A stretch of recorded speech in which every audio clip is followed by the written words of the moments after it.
Businesses needing capture attractive and reasonable access price, the potential chance of market penetration, the factors stimulate M&A in Vietnam today, but for those M&A to be successful is not simply easy. The completion of Vietnam enterprises law is being expected by foreign investors and it has great impact on M&A activity in Vietnam. What's the sector that most attractive to investors in M&A activities? How will this trend be going in the future? And what needs to be done to create an attractive legal framework for investors? All will be in the next section of Sharing Vietnam today.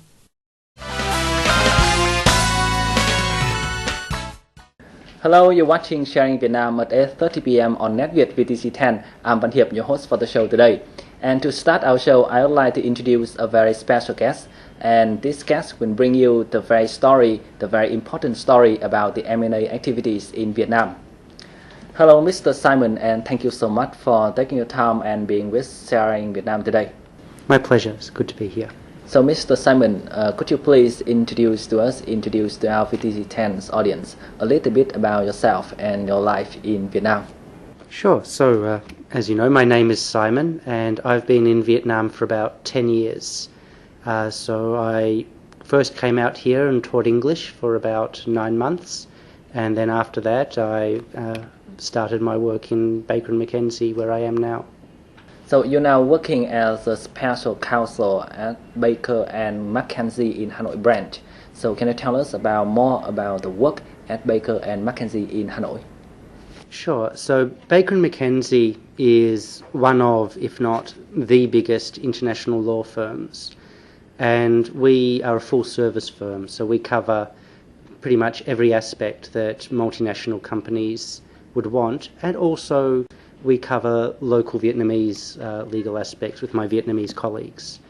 For me personally, I focus on M&A, which I know we're going to talk about today, also financial services, regulatory work, and major projects. As a special counsel in the M&A activities in Vietnam, how do you view about the M&A activities in Vietnam recently?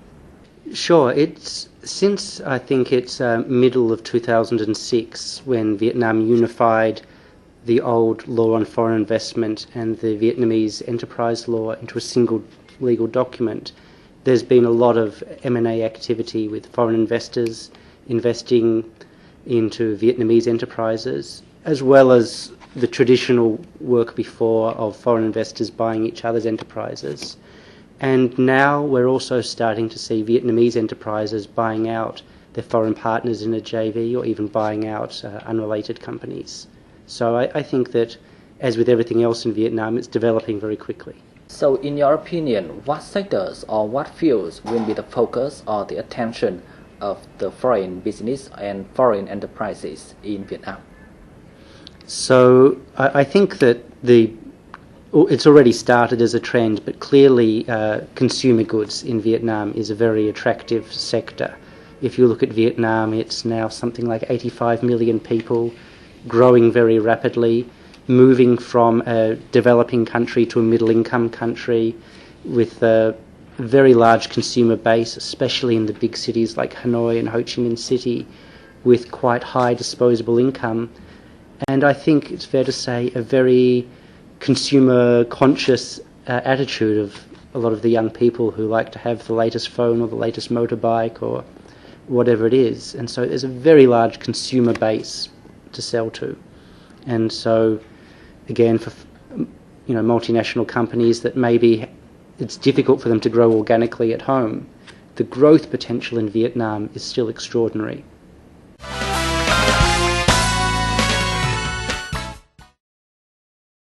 If the total value of deals in mergers and acquisition in 2011 was more than $4 billion, the consumer goods sector accounts for more than $1 billion, with the highest number of deals. Investors assess that with a huge growth in domestic market, this sector will continue to be exciting. The top firms in the industry with their own market or groups of potential customers with high export proportion will be the target of partners who want to join or expand markets. For Japanese companies, consumer goods market continues to be an attractive environment. NETVIET Corporation spent more than $6 million to take 19% of stake in Colimex. As a key glycol confectionery company holds 10.5% of capital of Kingdo, Foodhouse prepares to open branches distributing packaged foods in 2013. In the past year, 2011, Japan is the market leader in M&A activities in Vietnam with 14 deals, and this trend will continue this year.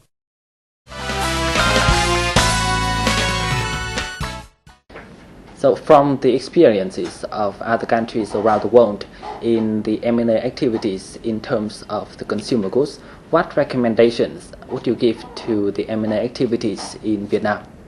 I think a distribution network is a very important aspect of the business.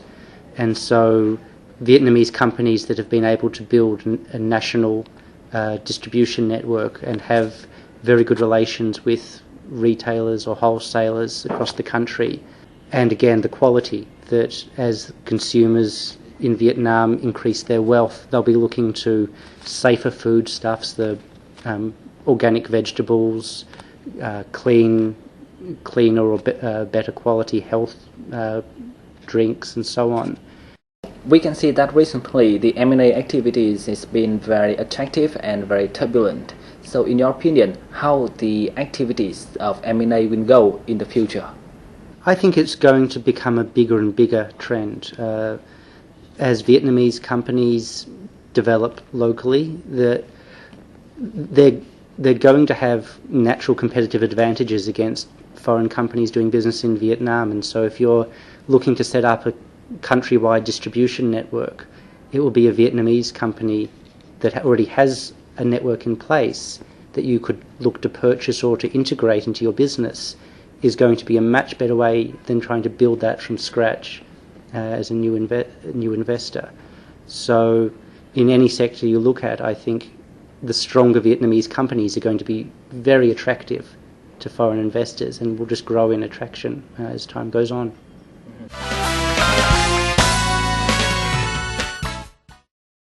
M&A activity is of particular concern in countries of Southeast Asia. This is investment channel is extremely attractive in the countries of Southeast Asia. Businesses, larger corporations have invested more capital overseas, generally through M&A, and Southeast Asia was benefited greatly from this activity due to better investment environment. Vietnam was assured the opportunity. It can be said the year 2011 was eventful for M&A in Vietnam, with a total value of deals accumulated to break $2.67 billion, 1.5 times higher than 2010, with several big deals. Although in recent years, with macroeconomic difficulties, cash flow of foreign investors remains worried, but this is all part of the block to witness the strength of this investment in M&A. In 2011, M&A with foreign elements is common, in which cash flow mainly from Japan, consumer goods, finance, and real estate industry have market value, the highest transfer. Despite progress rapidly, M&A activity in Vietnam is facing the challenges and obstacles in development. One of them is the legal framework related to the M&A activity in general. Here, when the world economy recovers, the money will continue to flow, and the completion of the enterprise law will also be a factor essential for investors to Vietnam.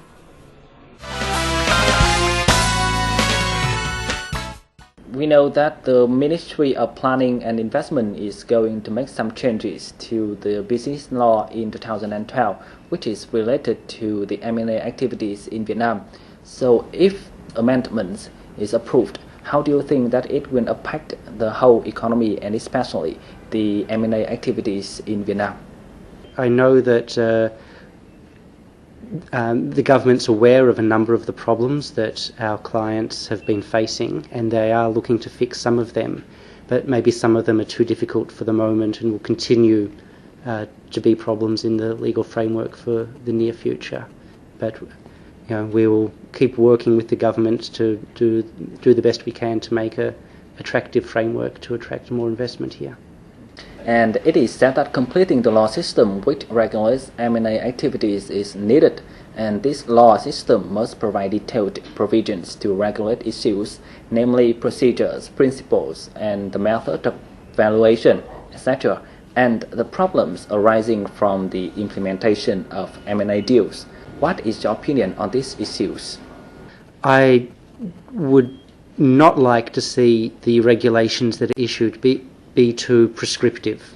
I would like to see regulations that give effect to the agreement between parties and are flexible enough to allow the parties to reach agreement on terms that are fair and mutually agreed between the parties without being restricted to only implementing transactions in one way as set out in the regulations. I think that there's space for the regulations to fill gaps where parties don't agree on issues, but I don't think they should prescribe how transactions need to be conducted. So for the parties involved in buying and selling, especially Vietnamese businesses, they need to upgrade their knowledge and understanding about the M&A activities. So what is your opinion on these issues? The Vietnamese companies need to be willing to open their doors and their books to those potential investors to show them what the business is prior to receiving the money. And the foreign investors also need to understand some of the intricacies of doing business in Vietnam. In terms of the integration, in particular, if we have a multinational company purchasing what had been a purely domestic company in Vietnam, there are a lot of issues in how business is done. So the Vietnamese companies need to be aware of the obligations on multinational companies in particular, and that those things can have a very big impact on how the local staff in Vietnam are permitted to behave. In this current situation, apart from the legal framework that is being adjusted and completed in Vietnam, so what should Vietnam's enterprises notice in order to take full advantages of the opportunities and benefit from the M&A activities? I think the most important thing for them to do is prepare. So they need to get their house in order. That means that, for example, if they have a good brand name, to make sure that the trademarks of that brand are registered, to make sure that all their activities are appropriately licensed and structured and operated in a correct manner. And then they need to think about what they want to achieve in an M&A.